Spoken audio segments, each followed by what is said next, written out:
नमस्कार दोस्तों। आज हम आपके लिए भागवत गीता से कुछ ऐसी बातें लिए के आए हैं जिसे जानना और सबसे ज्यादा उसे समझना जरूरी है, क्योंकि हम जानते हैं बहुत कुछ है, क्योंकि हम कभी उसी पर गौर नहीं करते। तो चलिए शुरू करते हैं आज का एपिसोड भगवान श्री कृष्ण का नाम लेकर। गीता में भगवान श्री कृष्ण अर्जुन से कहते हैं कि इस सृष्टि की रचना मूल रूप से 3 गुणों से हुई है। ये 3 गुण सत्व, राजस और तमस हैं।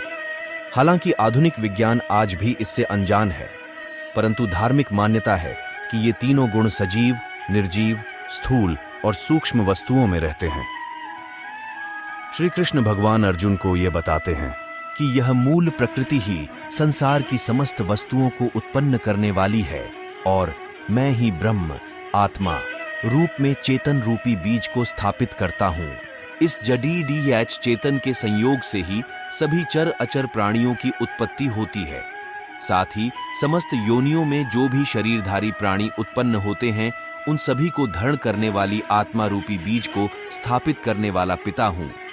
सात्विक, राजसिक और तामसिक यह तीनों गुण भौतिक प्रकृति से उत्पन्न होते हैं।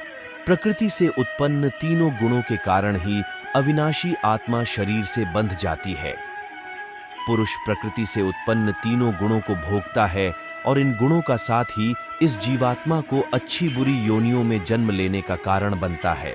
न तीनों गुणों में सत्व गुण अन्य गुणों की तुलना में अधिक शुद्ध होने के कारण पाप कर्मों से जीव को मुक्त करके आत्मा को प्रकाशित करने वाला होता है, जिससे मनुष्य सुख और ज्ञान के अहंकार में बंध जाता है। वहीं सात्विक गुण से वास्तविक ज्ञान उत्पन्न होता है। भगवान श्री कृष्ण कहते हैं कि सात्विक गुण मनुष्य को सुख में बांधता है। फिर जब कोई मनुष्य सतोगुणी होने पर मृत्यु को प्राप्त होता है, तब वह उत्तम कर्म करने वाला स्वर्ग लोक को जाता है। साथ ही रजोगुण को कामनाओं और आसक्ति से उत्पन्न हुआ जान, जिसके कारण जीवात्मा कर्मों के फल की आसक्ति में बंध जाता है। रजोगुण के बढ़ने पर लोभ उत्पन्न होने के कारण फल की इच्छा से कार्यों करने की प्रवृत्ति और मन की चंचलता के कारण विषय भोगों को भोगने की इच्छा बढ़ने लगती है। रजोगुण से निश्चित ही लोभ उत्पन्न होता है।